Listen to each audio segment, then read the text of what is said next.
Nous allons commencer l'étude sur ce grand thème. Je vous ai dit que pour qu'on épuise ce thème, il nous faut au moins 6 mois. Parce que je vous ai donné tous les sous-thèmes que je vais développer à l'intérieur. Ce qui est en bleu, c'est ce qu'on a déjà fait. Ce qui est en rouge, c'est ce qu'on doit faire. Ce qui est en noir, c'est ce qu'il faudra faire. Donc on a commencé par parler de ce que l'Église n'est pas. Ça fait 3 semaines. On a parlé de tous les ismes de la religion. Humanisme, œcuménisme, tous les ismes que vous connaissez. Et après, nous sommes entrés dans les paraboles dans la Bible.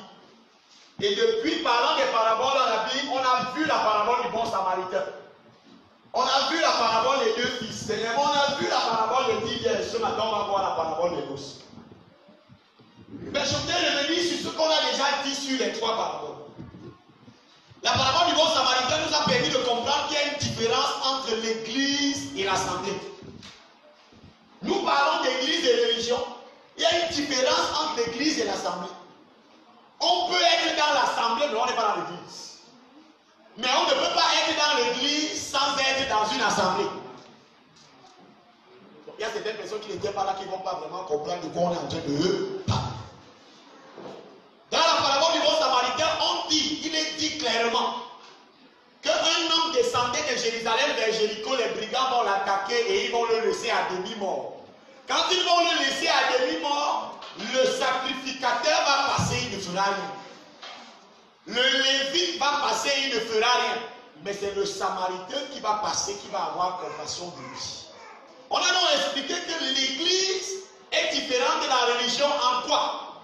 En ce que l'homme qui est demi-mort représente tous les hommes qui viennent d'Adam. Or, venant d'Adam, on est mort spirituellement. Mais la loi, le sacrificateur, c'est l'image de la loi. La loi ne peut pas aider celui qui est mort spirituellement à passer de la mort à la vie. Même le représentant de la loi. Donc il y a la loi d'un côté que tu essaies d'appliquer par toi-même. Il y a le représentant de la loi d'un autre côté qui veut te faire entrer dans le bénéfice de la grâce par tes œuvres. C'est impossible. L'apôtre disait tout à l'heure quand il parlait de la consolation. Il parle des choses que Dieu a faites. Et c'est à cause des choses que Dieu a faites que nous avons la grâce. Et c'est parce que nous avons la grâce que cette grâce nous apporte la consolation. Amen. Maintenant, on te pose la question, Dieu a d'abord fait quoi?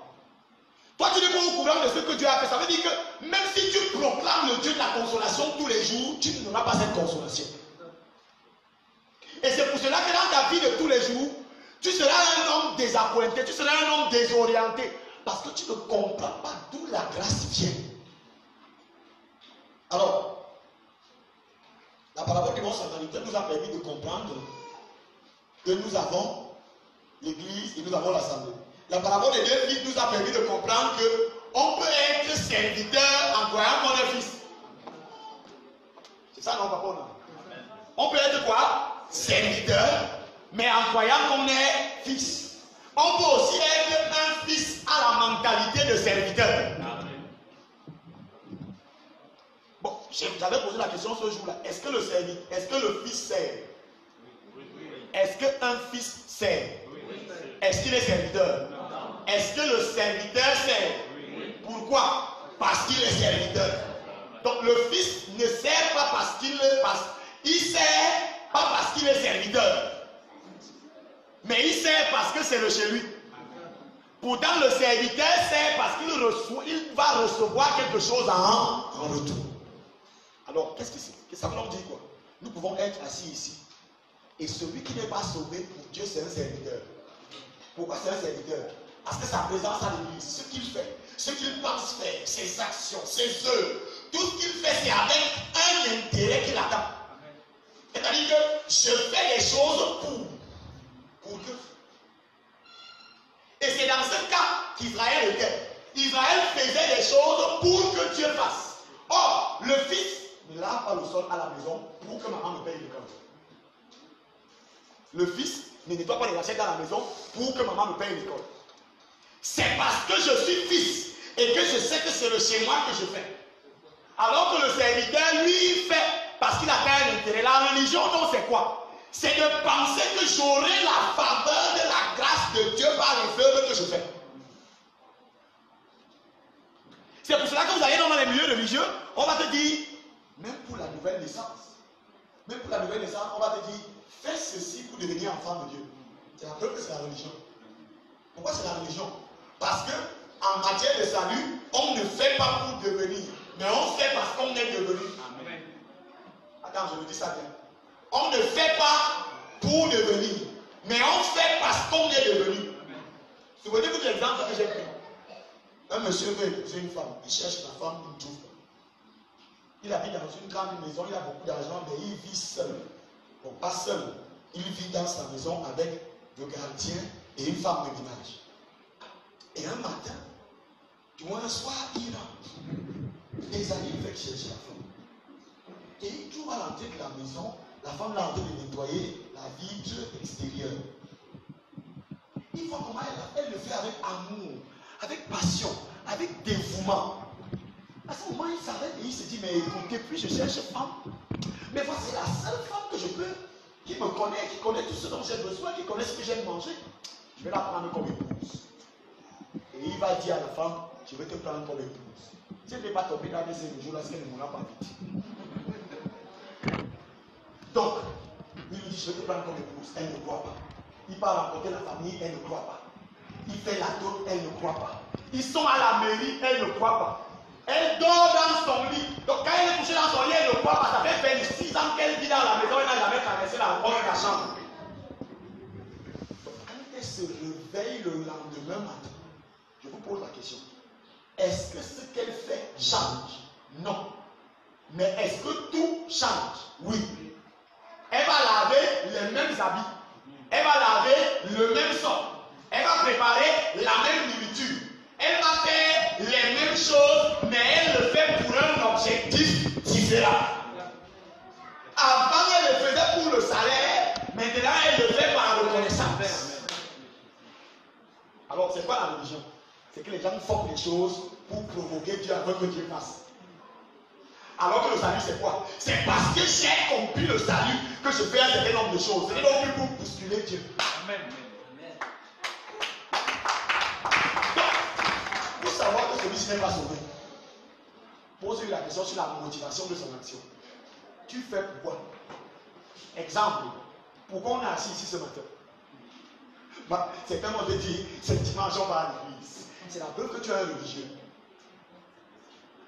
Je sais pas si tu comprends un peu. Donc, ce n'est pas parce que c'est dimanche qu'on vient. Amen. Non. Mais je suis là à la reconnaissance de ce que Dieu a fait. Amen. C'est la reconnaissance de ce que Dieu a fait qui définit mes actions. Amen. Et non ce que Dieu veut, ce que je veux que Dieu fasse qui va déterminer mes actions. Amen. C'est ça la différence entre les deux fils. Amen. Je vous ai dit que c'est le mystère de la dualité. Deux fils. 10 vierges divisées en deux, folles et sages. Qu'est-ce qui rend les folles folles? Les folles sont folles parce qu'elles sont comme des fils qui sont des serviteurs. Amen. Amen. La folie des folles vient de quoi? C'est qu'elles avaient pris des lampes. Ta parole est une lampe à mes pieds. Ça veut dire qu'elles avaient la parole. Amen. Mais en prenant les lampes, elles n'avaient pas pris l'huile. Or, l'huile, c'est quoi? Le Saint-Esprit. La question qu'on se pose, comment on reconnaît que quelqu'un n'est pas né de nouveau? Comment on reconnaît que quelqu'un n'est pas enfant de Dieu? Comment on reconnaît que quelqu'un ne peut pas bénéficier de la consolation de Dieu? C'est qu'il n'a pas l'huile dans sa lampe. Comment on va donc savoir qu'il n'a pas l'huile dans sa lampe? On va examiner comment il dit avoir reçu son huile. On se comprend là? C'est ça qu'on doit examiner. Comment il a reçu l'huile? Il n'y a pas deux manières de recevoir l'huile. Amen. Il n'y a qu'une seule et une seule manière de recevoir l'huile. Ceux qui n'étaient pas là ne peuvent pas. On ne peut pas redire tout. On ne peut pas redire tout ce qu'on a dit. On avance. C'est en allant qu'on va. C'est pas ça? Très bien. Entrons dans la parabole du jour. Il reste 40 minutes. La parabole des noces. On finit là. Très sérieux. C'est que le temps que la porte me donne, c'est moi elle respecte. Ah, ok. Moi j'aime respecter le temps. Parabole des noces. Dis à ton voisin qui est assis à côté de toi, tu as entré comment? Je dis, tu as entré comment? Vous voyez la réaction de l'apôtre? L'apôtre commence déjà à expliquer comment on entre. Est-ce que vous comprenez un peu? Il vient de dire quoi? J'ai enlevé la tôle. Dès qu'on entend que quelqu'un est entré par le moyen d'avoir enlevé la tôle, ça veut dire qu'il n'est pas passé par là où on doit passer. Et du coup, c'est quoi? Un voleur et un brigand.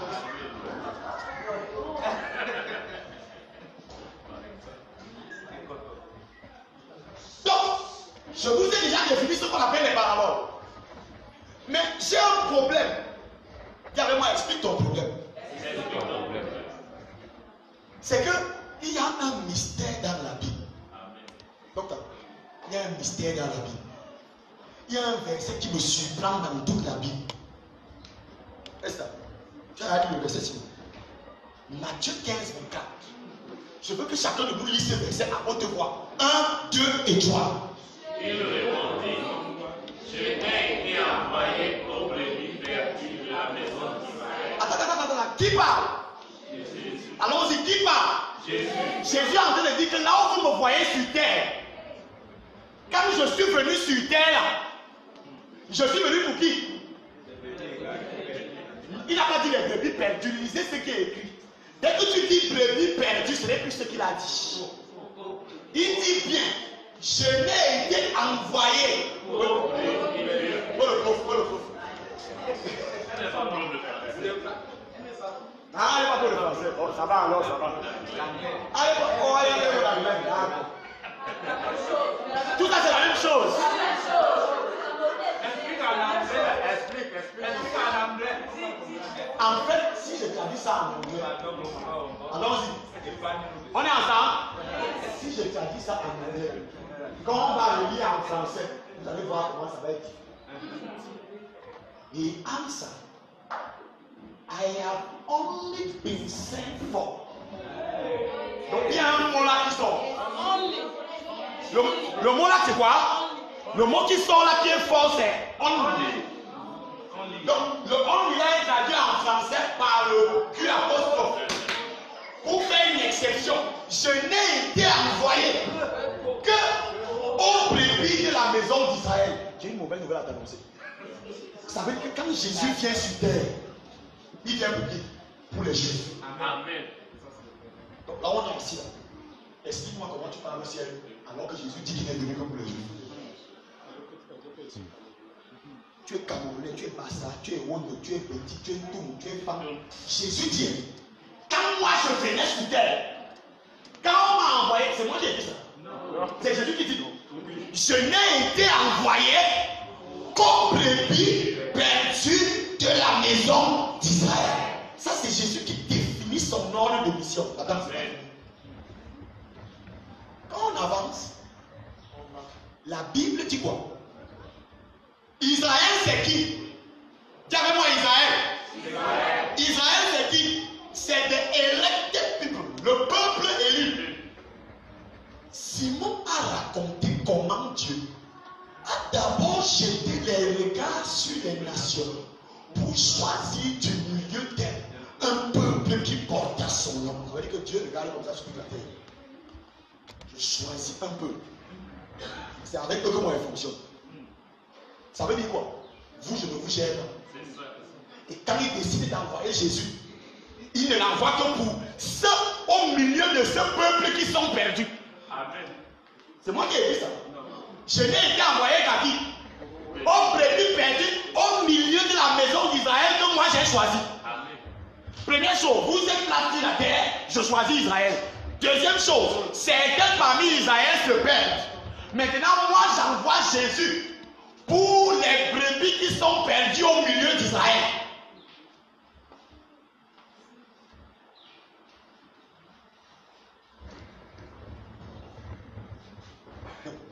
C'est pourquoi la Bible va dire ceci dans Jean 4, verset 22. Est-ce qu'on peut lire ceci ensemble de toi? Vous adorez ce que vous ne connaissez pas. Nous nous adorons. Pourquoi? Car le salut vient des Juifs. Donc j'ai une mauvaise nouvelle d'annoncer. Il n'y a pas de Juifs spirituels. Pour ceux qui ne sont pas au courant, en Israël, si vous allez à Tel Aviv, vous allez en Israël maintenant, il y a un appareil qu'on appelle, je crois que le docteur peut connaître des choses là-dessus. Il y a un appareil qu'ils ont fabriqué qui détecte l'ADN juif. C'est-à-dire que pour la reconstruction du temple des Juifs, chacun doit envoyer son argent si tu es juif. Mais pour qu'on reçoive ton argent, on te teste et on vérifie que ton ADN est un ADN de souche. Donc même les scientifiques n'arrivent pas à comprendre, c'est comme s'il n'y a que 2 ADN dans le monde. Un ADN juif et l'ADN de tout le reste. C'est pour ça que je vous ai dit aujourd'hui que Dieu est dans le mystère de la... Je vous ai dit l'autre jour que Dieu est dans le mystère de la dualité. Adam, au départ, a eu 2 enfants. Quand un mort a remplacé, Abraham a eu 2 enfants. Isaac a eu 2 enfants. Abraham a eu 2 femmes. Joseph a eu 2 enfants. La Bible parle de 2 arbres. La Bible parle de 2 destinations. C'est pour cela que là où on est là, il y a 2 groupes d'individus sur terre. Les juifs et les non-juifs. Maintenant, Dieu dit que, en ce qui me concerne, moi, le vrai Dieu, je n'ai envoyé Jésus que pour les peuples perdus au milieu des juifs. Amen. Nous, on arrive au Cameroun, on s'assied dans une assemblée comme celle-ci, on dit on est appelé par Dieu. Il faut donc que tu expliques comment tu fais. C'est quand je dis comment tu es entré. Le thème c'était quoi? La parabole des noces, en sous-titre, comment tu es entré. Donc tu te retrouves comment en train de partir au ciel alors que tu n'es pas juif. C'est pourquoi beaucoup de personnes vont aller en enfer en riant.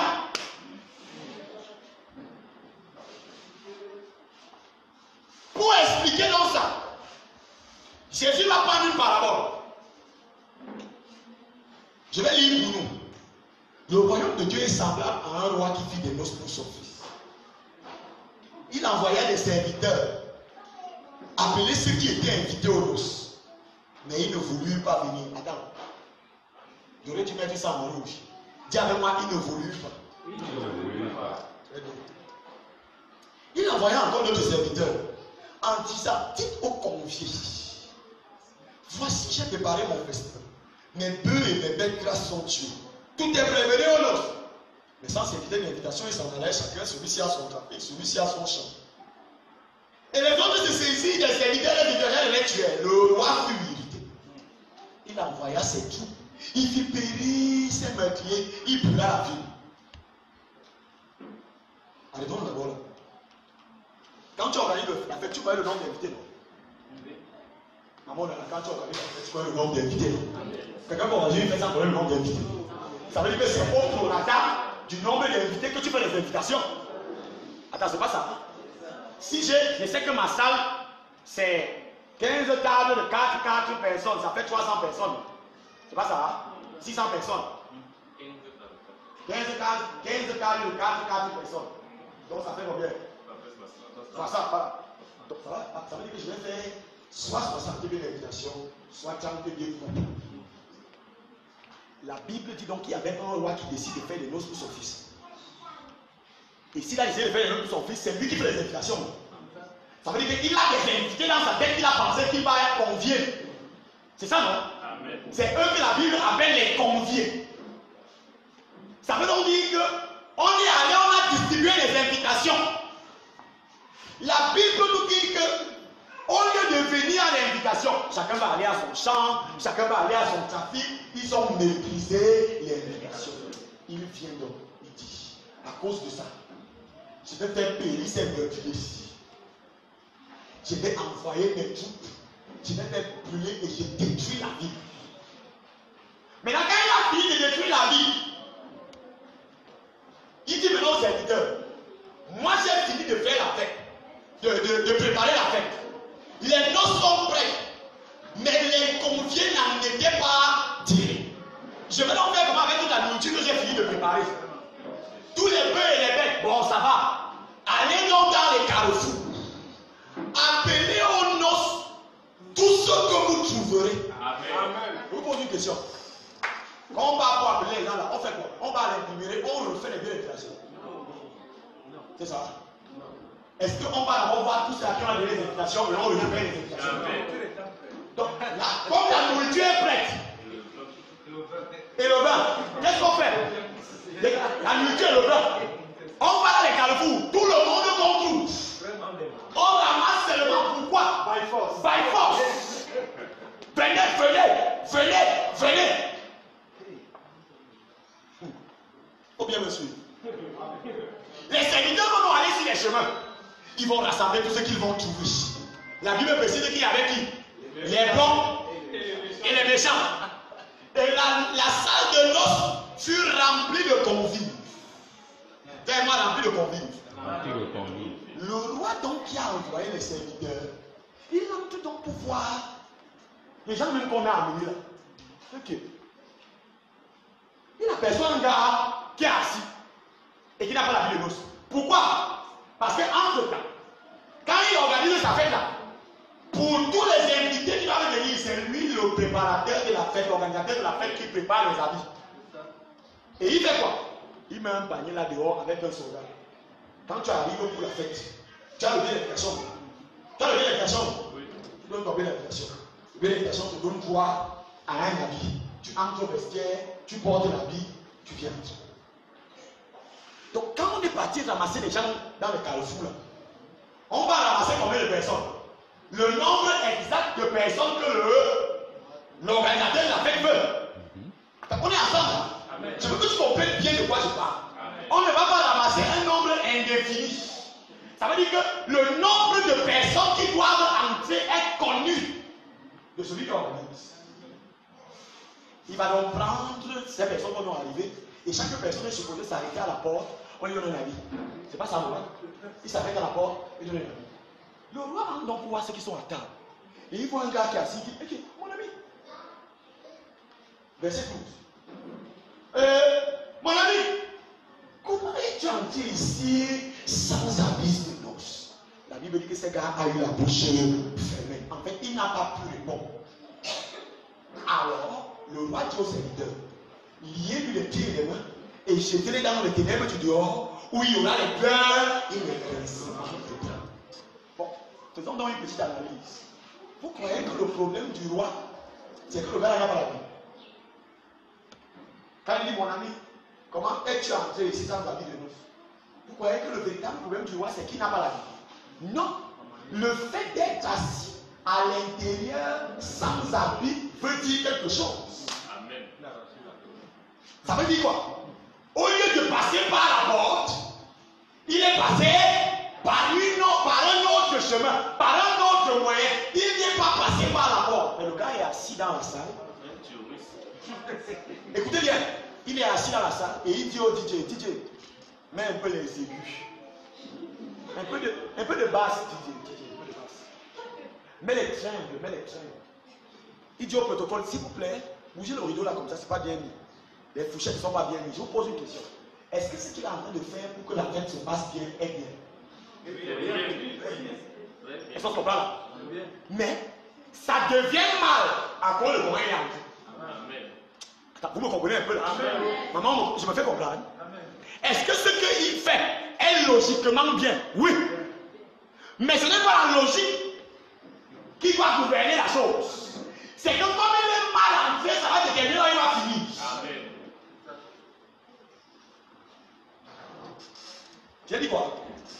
Comme il est mal entré, peu importe ce qu'il fait dedans, peu importe ce qu'il dit, peu importe sa sincérité à l'intérieur, la manière dont il est entré va déterminer là où il va finir. Ok, alors on va expliquer la parabole. Identifions d'abord les personnages. Il y a 3 types de personnages. 1, il y a le roi. Le roi c'est qui? C'est Dieu. 2, il y a le fils. Le roi Dieu organise des noces pour son fils Jésus. Mais il y a 2 types d'invités. Donc, en fait, au départ, il y a un seul type d'invités. On se comprend un peu. Et ceux qui sont invités à une fête, en français, on les appelle. qu'on les a conviés à la fête. Mais les conviés ne sont pas trouvés dignes. On va donc aller chercher les gens dans les carrefours. Aujourd'hui, il n'y a que deux types de personnes sur terre. Soit la nation juive, soit les juifs, soit les païens. Donc, Dieu organise des noces pour son fils. C'est pourquoi il l'envoie. Et il dit, je n'ai été envoyé comme brebis perdu de la maison d'Israël. Qui est convié aux noces? Israël. La Bible dit dans le livre de Jean chapitre 1, elle est venue chez les siens et les siens ne l'ont point reçue. Mais le verset 12 dit quoi? À tous ceux qui l'ont reçu. C'est-à-dire, il dit, ceux qui n'étaient pas au départ conviés. On va aller les chercher où? Dans les carrefours. Elle, la chose qu'ils ont reçue, leur a donné le pouvoir de devenir enfants de Dieu. En d'autres termes, leur a donné le pouvoir de participer aux noces. Donc, ils ne participent pas aux noces parce qu'ils veulent. Ils ne participent pas aux noces parce qu'ils en ont l'intention. Ils participent aux noces de la volonté de celui qui a organisé les noces. Tu sais, je t'ai dit l'autre jour que j'aime pas trop quand les gens disent Amen. Surtout dans le peuple. Parce que tu peux dire Amen alors tu ne comprends pas. Qu'est-ce qui avait se passer là? C'est qu'on a envie de dire que les gens ne viennent pas. Est-ce qu'ils sont au courant qu'il y a la fête? Non. Est-ce qu'ils sont au courant qu'il y a la fête? Non. Est-ce qu'ils sont au courant de ce qui se passe? Non. Donc quand on arrive dans les carrefours, est-ce qu'on commence à leur dire que s'il vous plaît, venez? On fait quoi? C'est le mot français. Donc on arrive au carrefour, on prend seulement, on prend. Ça veut dire que entrer à la fête ne dépend pas d'eux. Entrer à la fête n'est pas une question de leur œuvre qu'ils vont faire. Ne dépend pas de leur volonté.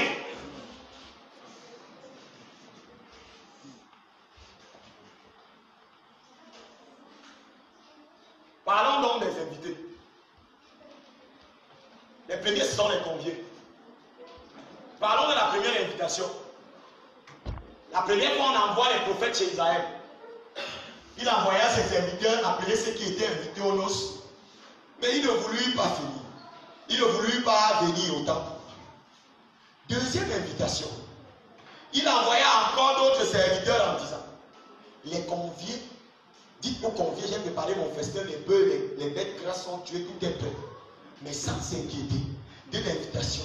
Ils s'en allaient, chacun à son champ, celui-ci à son trafic, et les autres se saisirent des serviteurs et les ultragèrent. Nous sommes ici à l'époque de Noé. Et à l'époque de Noé, permettez-moi de vous le dire comme ça. Noé est une image de Jésus. Or, Jésus est venu chez les siens. Les gens de l'époque de Noé. Il leur a parlé. Il va pleuvoir, venez entrer. Il va pleuvoir, venez entrer. Il va pleuvoir, venez entrer. Sans s'inquiéter. Regardez la main de celui-ci. Sans s'inquiéter et s'en foutant même, ils ne vinrent pas aux noces. Ils ne viennent pas entrer. Est-ce que vous croyez que Noé est parti dans la brousse, aller demander aux animaux, s'il vous plaît, les animaux, venez? On est ensemble là-bas. Est-ce que Noé est parti en brousse, dit aux animaux, pardon, venez entrer? S'il vous plaît, venez entrer. Pardon, vraiment, il va pleuvoir, venez entrer. Or, les animaux, c'est l'image des païens. Pendant que les hommes, c'est l'image des juifs. Comme Jésus est venu chez les juifs, il a prêché chez eux. Je n'ai été envoyé comme brebis perdu de la maison d'Israël. Mais l'évangile va être annoncé aux païens. Jésus n'est jamais venu prêcher aux païens. Jésus n'a jamais évangélisé les païens. Jésus n'est jamais allé chez les païens prêcher. Jésus n'est jamais allé chez les païens annoncer l'évangile. Mais les serviteurs du roi, ceux qui sont chargés d'amener les invitations, vont amener la parole chez les païens. Et quiconque entend et comprend ce qui est en train de se passer vient aux noces. En fait, tu ne veux pas dire Amen. Il ne vient pas aux noces, on le met aux noces. Donc ce n'est pas que je décide moi-même de venir aux noces. Je décide moi-même de venir à l'endroit où la fête est en train de se faire. Non. C'est qu'on m'amène à l'intérieur. Je me retrouve à l'intérieur sans savoir comment. C'est pour cela que j'ai une mauvaise nouvelle à nous annoncer, mes chers frères. Si quelqu'un te dit un jour, voici ce que j'ai fait, et après avoir fait ça, j'ai été sauvé, c'est ça la preuve qu'il n'est pas sauvé. Maman, je me fais comprendre. Voici ce que j'ai fait, et après avoir fait ça, j'ai été sauvé. C'est même ça qui est la preuve que tu n'es pas sauvé. Puisque pour que les animaux s'ils se retrouvent à l'intérieur, ça ne dépend pas d'eux. Ils ne sont même pas au courant que la pluie arrive. Ils ne sont même pas au courant que Noé est en train de prêcher. Mais ça veut dire que la parole va leur être adressée et ils vont entrer dans l'âge indépendamment de leur volonté.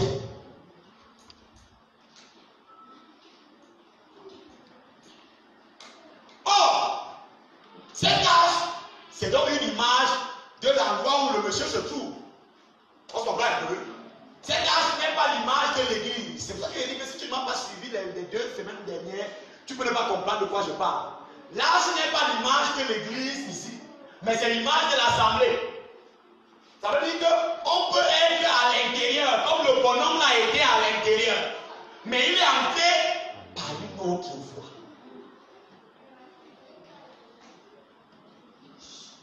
Donc je pose la question simplement. Comment est-ce que toi tu t'es retrouvé dans les choses qui concernent Dieu? Tu t'es retrouvé à l'intérieur à une femme ou bien à un monsieur. Vous êtes enfant de Dieu? Oui. Vous êtes devenu enfant de Dieu comment? Moi je suis à l'église depuis 20 ans. On a demandé, tu es devenu enfant de Dieu? En français, comment est un adverbe de manière? Ça veut dire que normalement, quand on pose la question, comment est-ce que tu es entré, tu devais commencer à nous expliquer le mécanisme, le moyen, comment est-ce que tu es parvenu à entrer. Or, le bonhomme se retrouve à l'intérieur de la salle et il n'a pas la Bible. Ça veut dire que peu importe ce qu'il fait à l'intérieur, on peut être ici et tu es déjà au protocole, tu es déjà à la chorale, tu fais déjà beaucoup de choses, tu es même déjà pasteur, tu es même déjà leader de la communauté. Mais si on ne peut pas identifier clairement comment tu es entré, ta fin sera tragique.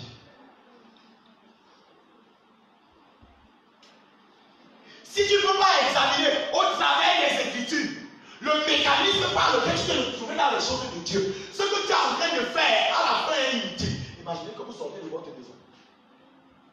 Vous sortez de votre maison le matin, vous avez écrit. Vous êtes parti, comme vous êtes venu au culte. Vous rentrez vers 15 heures, à 100 mètres de la maison, vous voyez la lumière dans la maison. Et que j'ai éteint le matin. C'est pas avec l'affaire des néos aussi. Vous vous rapprochez, vous entendez les voix qui parlent. C'est quelle histoire? Quand vous baissez les bergères comme ça, vous voyez 2 bonhommes à l'intérieur. Ils ont fini de laver les cabas. Ils ont lavé les cabas. Il y a le mollet qui est en train de faire chaud au feu. L'odeur est en train de sortir. Vous avez les clés sur vous. Quand vous ouvrez, vous faites quoi? Merci les gars pour tout ce que vous avez fait. Première question. Vous êtes entrés ici comment? Ça veut dire quoi? Tout ce qu'ils sont en train de faire à l'intérieur devient inutile s'ils ne peuvent pas justifier comment ils sont entrés. Alors, beaucoup de personnes se retrouvent dans les milieux religieux. Beaucoup de personnes se retrouvent dans ce qu'ils appellent les églises, dans les milieux de communion. Et ils font déjà beaucoup de choses. Je chante déjà, je prie, je suis diacre, je m'occupe des finances, je m'occupe du protocole, je m'occupe du matériel, je m'occupe de ceci. Mais j'ai envie de te dire que si on ne peut pas examiner et conclure clairement sur la manière dont tu es entré, ta fin sera tragique. On dit jeter le dans les ténèbres dehors, la Bible précise. Où? L'endroit où il y aura quoi? Les pleurs et les grincements. Pourquoi les grincements dedans? J'étais sincère dans ce que je faisais. J'étais dévoué au service de l'homme de Dieu. J'étais dévoué au service du pasteur. J'étais dévoué. Le problème n'est pas le service que tu es en train de rendre. Le problème c'est tu t'es retrouvé comment pour commencer à rendre ce service.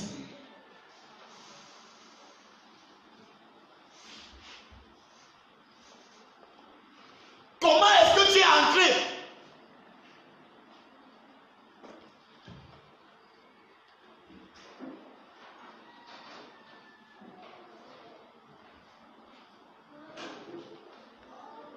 Dis avec moi comment? Dis avec moi comment? Voici ce que la Bible nous dit. Romains 11 dit, je dis, est-ce pour tomber qu'ils ont blanchi? Le il ici là, c'est mis pour Israël. Est-ce pour tomber qu'ils ont blanchi? Qui a blanchi? Israël. Qui parle? Paul. Il explique aux Romains le mystère du salut des païens. Il dit, les Juifs là, est-ce pour blanchir qu'ils ont tombé? Non. Par leur chute, dis-moi par leur chute, le salut est devenu accessible aux païens. Donc, j'ai une bonne nouvelle à annoncer. La bonne nouvelle, c'est quoi? C'est que si Jésus était venu, écoutez, si Jésus était venu et que les Juifs l'avaient reçu, tout le monde ici part en enfer. Donc, il faut remercier les Juifs. Or, dans la parabole, on dit quoi? Dans la parabole, on dit qu'il ne voulut pas venir. Ce n'est pas qu'il ne voulut pas venir. C'est le verset 19 qui nous explique ce qui s'est passé. Lisons. Mais je dis, c'est tout le monde qui parle. Israël est là, il pas su. N'est-ce pas, ils avaient la prophétie? Amen. Moïse le premier a dit, j'exciterai votre jalousie par ce qui n'est point une nation. Je provoquerai votre colère par une nation sans intelligence. Ça veut dire que dans le programme initial de Dieu, Jésus n'est pas venu pour gérer la question des païens. Il vient pour gérer Israël. Mais à cause de l'endurcissement du cœur d'Israël, Israël ne reçoit pas. Le salut devient accessible aux païens. Maintenant, toi, tu viens me dire aujourd'hui que non, moi j'ai travaillé pour ce salut. C'est là où il y a tout le problème.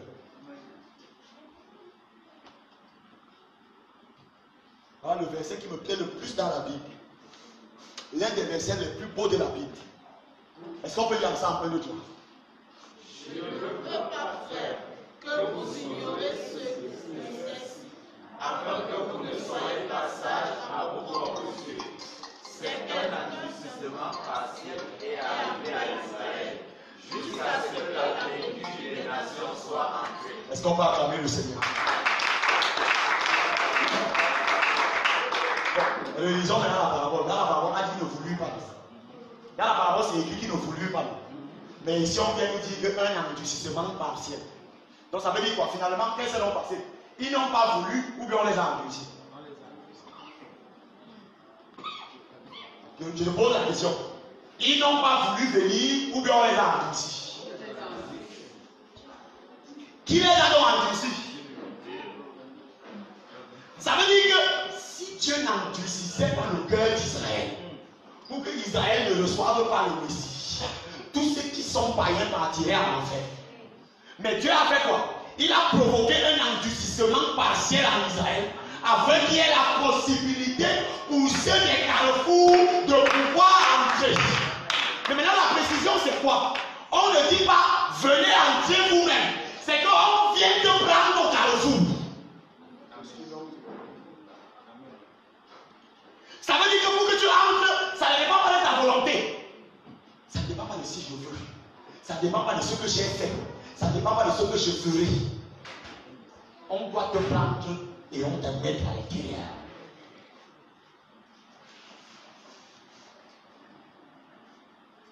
Ce qui est en rouge, c'est intéressant.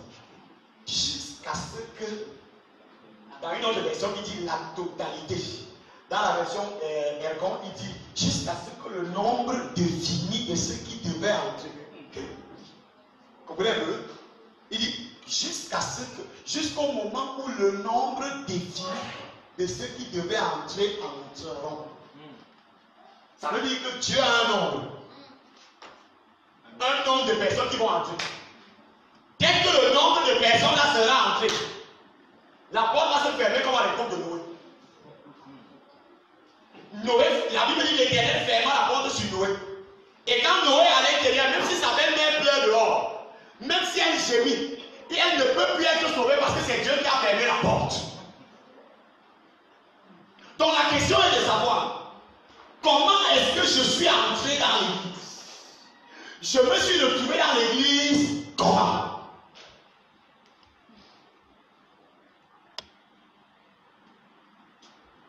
Un enfant est né dans une famille, il a trouvé son père et sa mère en train de faire le signe de croix. Il fait le signe de croix. Jusqu'à l'âge de 12 ans, il va au petit séminaire. Il fait le signe de croix. Il va au grand séminaire. Il fait le signe de croix. Il sort, il est prêt. Il fait le signe de croix. Tu lui poses la question, on fait le signe de croix, pourquoi? Il ne sait pas. La religion, c'est quoi? C'est qu'on fait des choses, on fait des choses, on fait des choses, on ne sait pas pourquoi on les fait, mais on fait. Or, celui qui est sauvé fait des choses parce qu'il comprend ce qu'il fait. Or, être sauvé veut dire quoi? Veut dire que je suis entré. Dis avec moi, je suis entré. Maintenant, Dieu nous entrer comment? La Bible nous dit qu'en matière d'entrée, il y a 3 portes. Dis avec moi, 3 portes. Donc, pendant que Jésus est sur terre, il va évoquer le mot porte à plusieurs reprises. Il va parler du mot porte à maintes reprises. Chacun de nous ici naît dans un système. Oui ou non? Même quelqu'un qui est pentecôtiste aujourd'hui va dire que avant, je suis né dans une famille qui était des religieux. Donc chacun de nous naît dans un système bien défini. Il grandit dans ce système-là. De la même manière, les Juifs eux-mêmes, ils avaient la parole de Dieu, mais ils étaient dans un système qu'on appelait le judaïsme. Et tu ne pouvais pas venir de l'extérieur et venir entrer dans le judaïsme et commencer à changer les choses du judaïsme. C'est pourquoi la Bible dit ceci.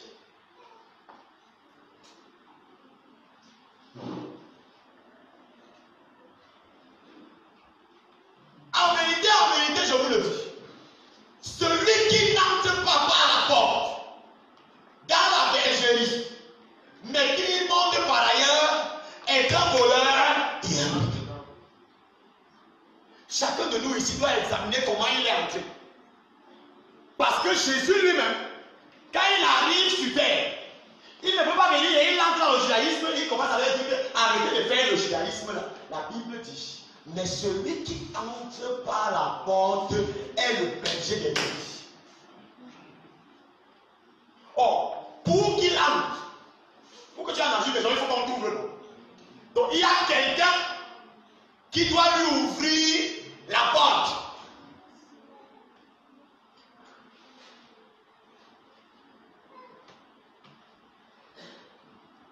Le potier lui ouvre la porte et les brebis entendent sa voix. Il appelle par leur nom les brebis qui lui appartiennent et il les conduit devant. C'est ce que j'ai envie de dire. À quel moment, est-ce que tu te souviens à quel moment la parole t'a trouvé dans le système où tu étais et t'a fait sortir du système dans lequel tu es pour t'amener dehors avant de te faire entrer dans l'église? Le livre de Colossiens dit quoi? Il nous a délivrés de la puissance des ténèbres et nous a transportés. Ça veut dire qu'il y a 2 choses. Première des choses, il nous délivre. Deuxième des choses, il nous transporte. On dit bien transport. Transport, ça veut dire translation vers la porte. Qu'est-ce que ça veut dire?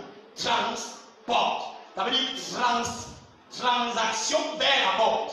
Donc, on te délivre d'abord et on fait une transaction vers la porte. Ça veut dire que là, il y a 2 portes. Le berger lui-même, Jésus, entre dans la bergerie qui est le système dans lequel il te trouve. Il te met d'abord dehors. Et après t'avoir mis dehors, il t'a délivré, il te fait maintenant entrer.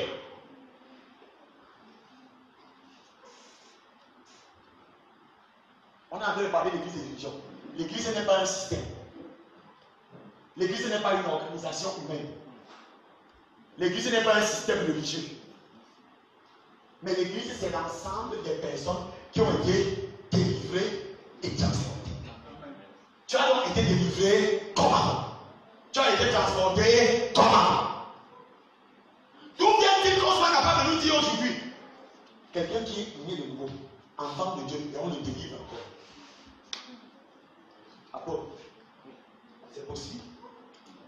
en un individu cohabite l'Esprit de Dieu et l'Esprit du mal. Donc si tu es assis ici, et qu'on doit encore prier pour toi pour être délivré, c'est la preuve que tu n'es pas sauvé. Et si tu meurs dans cette condition, tu vas en enfer. Puisque celui qui est sauvé a été comment? Délivré d'abord, transporté ensuite. Tu as donc été délivré comment? Et tu as été transporté comment? Ou bien toi tu es seulement dans le système. Tu as rien qui vient du système. Tu évolues, tu suis là-bas. Donc, Jésus est le berger. Lui-même, Jésus devait faire quoi? Arriver d'abord dans le judaïsme. Le portier qui est le Saint-Esprit fait quoi? Lui ouvre la porte, il a. Maintenant, quand il a, il commence à prêcher. Vous mourrez dans vos péchés si vous ne croyez pas que je suis le Fils de Dieu. Vous mourrez dans vos péchés si vous ne croyez pas que je suis le Fils de Dieu. Mais personne n'écoute. Comme à l'époque de Noé, Noé prêchait, personne n'écoutait. Elle est venue chez les siens et les siens ne l'ont point reçu. Mais il y aura parmi eux des personnes qui sont servies, qui vont faire quoi? Entendre ma voix et me suivre. Je les conduis dehors. Les conduits dehors, c'est quoi? Il y a plusieurs personnes dans cette salle. Alors je suis en train de parler. Depuis qu'on était venu tenir le premier séminaire ici, il est au courant dans sa tête que non, en matière de péché, comme l'apôtre disait ce matin, en matière de péché, nous n'avons plus le péché. En matière de péché, nous sommes sauvés. Il est au courant même qu'on est sauvé. Il est au courant qu'on ne parle plus de la fin de péché. Il est au courant. Non, j'ai envie de t'informer que tu es seulement sorti du système du dehors. C'est-à-dire que tu es seulement sorti du système. Puisque si on te pose des questions maintenant sur la grâce, tu vas répondre. Si on te pose des questions maintenant sur le salut, tu vas répondre. Et les réponses que tu vas donner ne seront pas les réponses que les autres donnent dehors. Ça veut dire que tu es sorti déjà du système. Mais il y a une autre porte dans laquelle tu dois entrer. La porte du salut qui est appelée la porte étroite. Relisons. Ézéchiel chapitre 8, le verset. Quelqu'un pour lire ça. Ézéchiel chapitre 8, le verset 1. Non, Ecclésiaste, pas Ézéchiel. C'est Ecclésiaste. Ecclésiaste 8, le verset 1. Personne n'est là. Ecclésiaste chapitre 8, le verset 1. Le verset 1, il est écrit. Qui est comme le sage? Oui. Et qui connaît l'explication des choses? Oui. La sagesse d'un homme fait briller son visage et la sévérité de sa face est changée. Très bien. La Bible dit qui est comme le sage. Il met vieux. Et il explique ce que ça veut dire être sage. C'est pas ça. C'est ça, non, maman? Il explique ce que ça veut dire être sage. Il dit, le sage, c'est qui? Celui qui sait l'explication des choses. Comment? Quelqu'un peut être au courant que Jésus est venu. Il est mort. Il est ressuscité. Il est parti au ciel. Et il va à l'enfer. Pourquoi? Information n'est pas compréhension. Amen.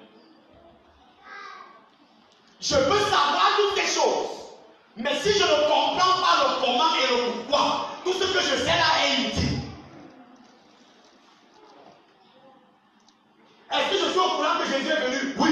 Est-ce que je suis au courant qu'il est mort? Oui. Est-ce que je suis au courant qu'il est ressuscité? Oui. Est-ce que je suis au courant qu'il a porté les péchés? Oui. Est-ce que je comprends comment et pourquoi? Non. Ça veut dire que je ne suis pas sauvé. Même si j'ai l'information, mais si je n'ai pas la compréhension. Donc, dans la question de la compréhension, on va répondre à deux questions. Comment et pourquoi? Pourquoi il devait venir? Pourquoi il devait mourir? Pourquoi il devait ressusciter? Pourquoi il devait venir de la manière dont il est venu?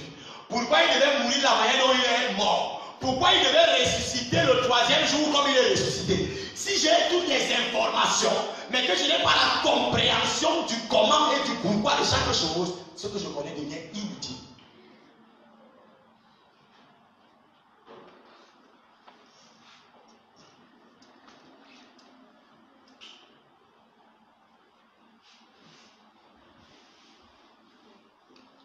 Jean 8:10. Je suis volé pour toute chose. Tous ceux qui sont venus avant moi sont des voleurs et des brigands. Mais les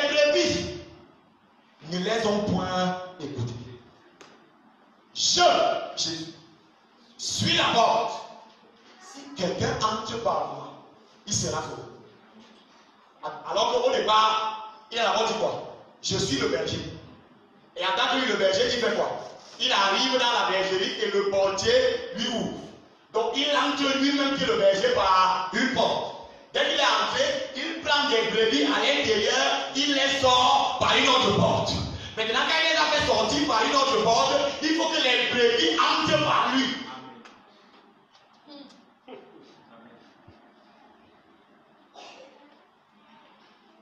Ça veut dire qu'il y a la parole qui te fait réaliser que je suis dans l'erreur.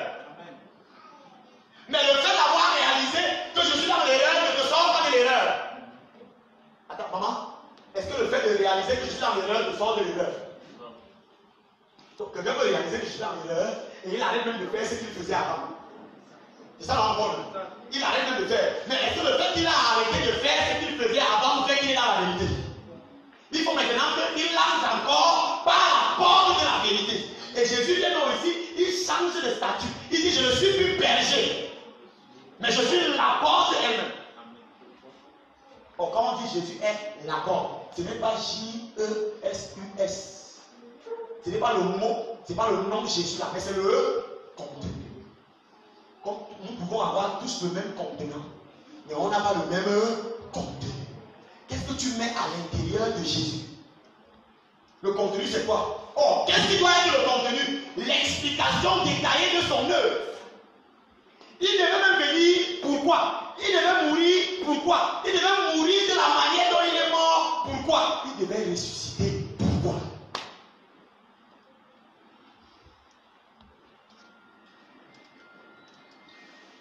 Il y a donc trois portes. La première porte, lui le berger, il a. Parce que le potier qui est le Saint-Esprit lui ouvre. Il arrive dans la bergerie qui est Israël, qui est le judaïsme. Il fait sortir certaines brebis. Et quand il les a fait sortir par une autre porte, il doit encore les faire entrer par la porte qu'est lui-même.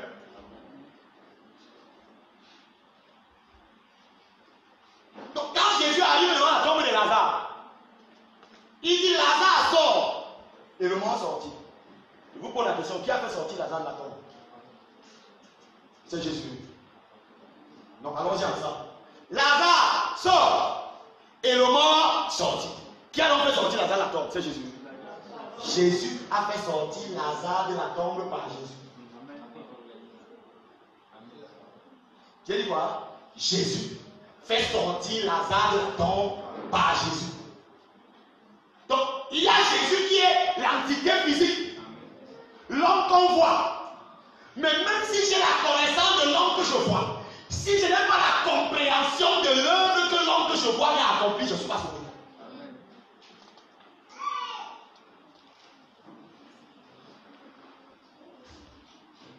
Je crois que le pasteur Thierry, ou bien on va revenir là-dessus, avait enseigné ici sur la véritable personne de Jésus. On va revenir là-dessus. La véritable personne de Jésus. Quand on dit la véritable personne de Jésus, on n'est pas en train de parler de J-E-S-U-S. On parle du contenu de son œuvre. Le comment, du pourquoi de chaque chose liée à Jésus.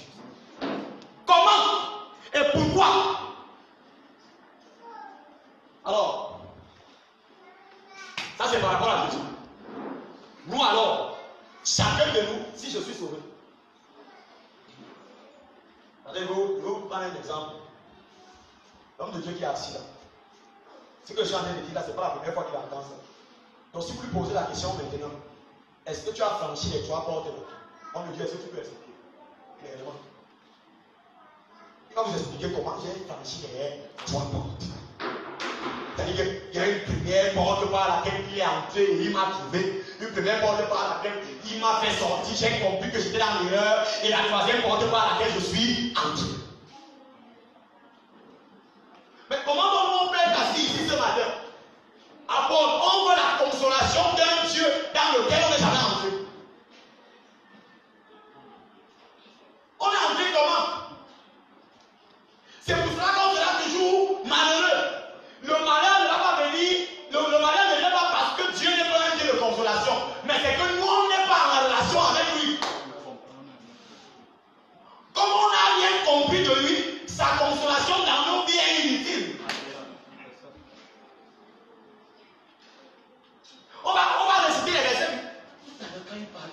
demandé dans mon cœur, est-ce qu'on comprend même? Dieu est un Dieu de consolation? Oui. Est-ce que Dieu console les cœurs? Oui. Par quoi? Par la parole. Mais il console qui? Ceux qui ont la parole. Ou ceux qui sont nés par le moyen de la parole. Question donc, je suis né par le moyen de la parole. Comment?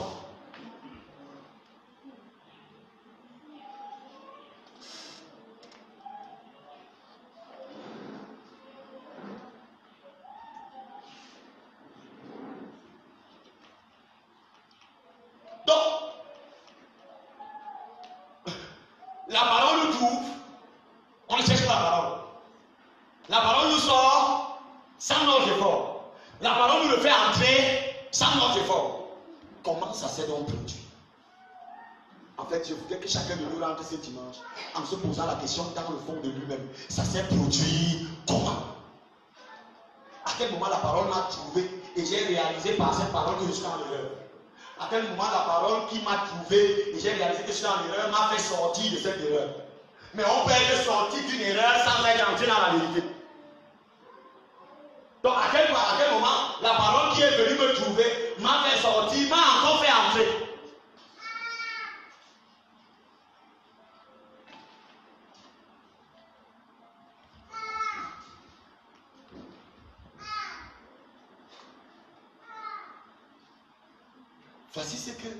Voici une écriture qui est dangereuse.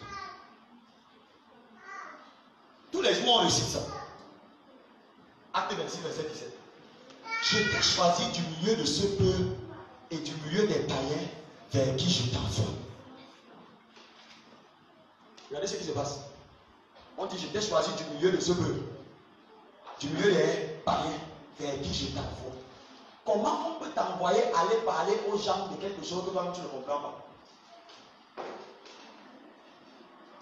La femme samaritaine, est-ce qu'elle a prêché? Est-ce que vous avez vu dans la Bible que la femme samaritaine a prêché? Non. Qu'est-ce qui s'est passé? Elle a fini de converser avec Jésus. Et elle va donc au quartier dire à tout le monde, venez écouter quelqu'un qui m'a tout dit. Ça veut dire quoi? Je ne peux pas aller parler de Christ. Je ne peux pas aller parler de Dieu sans comprendre d'abord ce que je veux aller dire. Donc quand on vous demande tous les jours, allons à l'évangélisation, allons amener. Dans la religion, l'évangélisation c'est quoi? On veut remplir l'assemblée. C'est ça, non? Quand on dit amener, c'est pourquoi? C'est parce qu'on veut remplir l'assemblée. Et on veut remplir l'assemblée pourquoi? Plus les gens sont nombreux, ça fait que les dîmes et les offrandes se multiplient. Et quel moment? Pourtant, on ne réalise pas que Dieu ne fonctionne pas avec la quantité, mais il fonctionne avec la qualité. Si les personnes qui sont là ne sont pas sauvées, pour Dieu c'est inutile. Même s'il n'y a que 2 personnes qui sont sauvées, pour Dieu, les 2 personnes ont de la valeur. Donc, je t'ai choisi du milieu de ce peuple et je te renvoie. Mais comment on va te renvoyer alors que tu ne comprends même pas ce que tu dois aller dire aux personnes auxquelles tu dois aller le dire?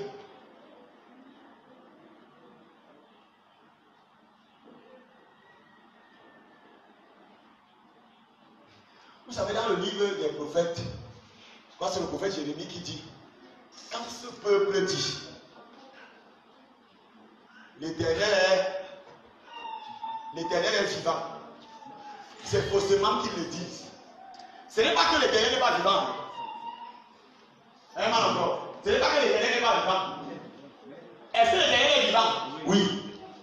Mais ils disent que c'est faux. Ils disent que c'est faussement qu'ils le disent. Donc le problème n'est pas l'expression l'Éternel est vivant. Mais le problème c'est qui est en train de dire ça. Comme la personne qui est en train de dire ça ne peut lui-même pas expliquer ce que ça veut dire l'Éternel est vivant, ça veut dire que pour l'Éternel, ça n'a aucun sens.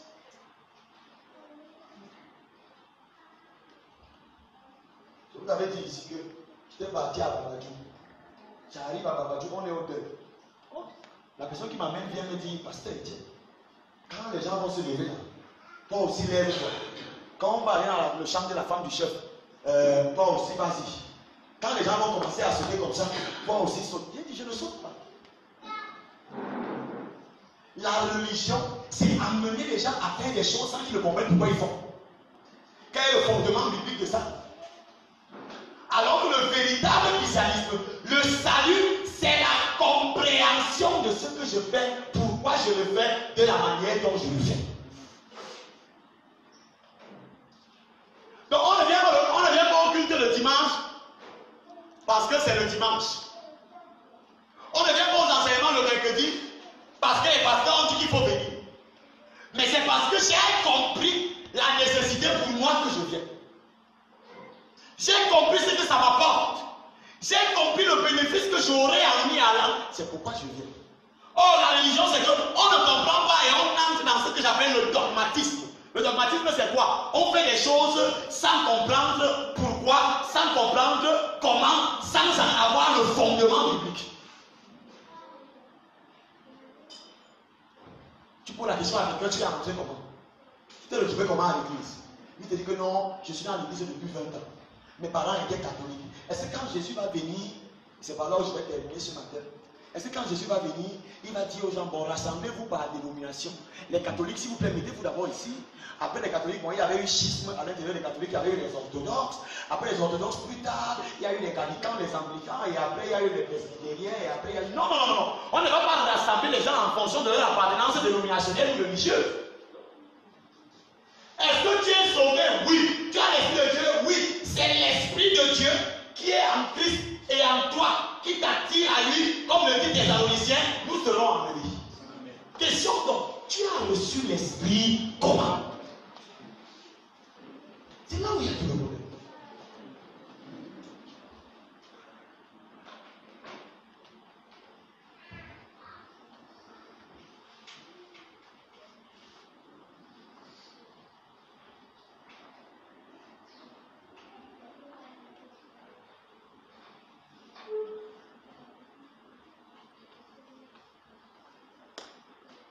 Mon ami, comment es-tu entré sans avoir un habit de noces?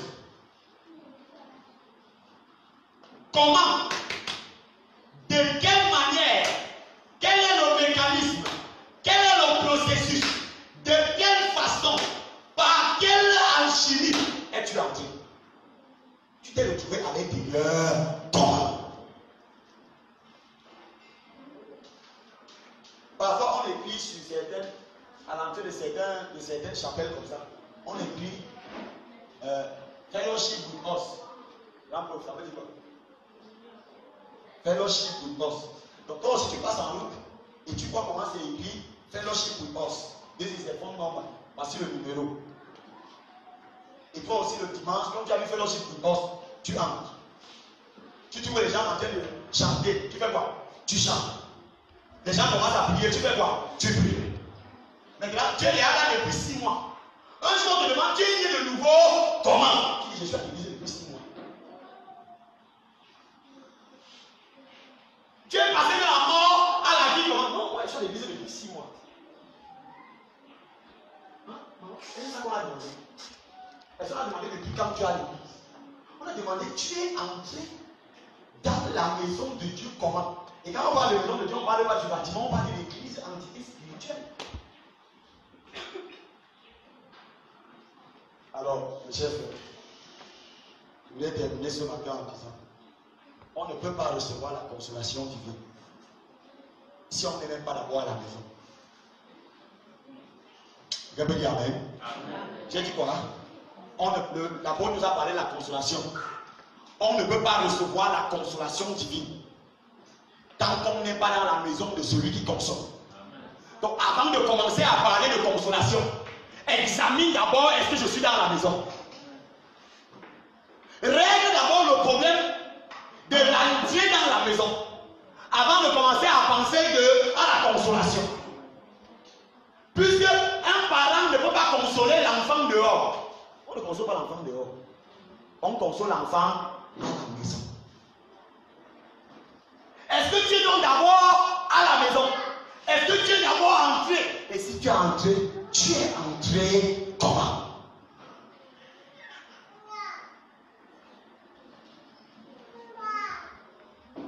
Que Dieu nous aide. Voilà ce que j'avais à partager avec nous ce matin.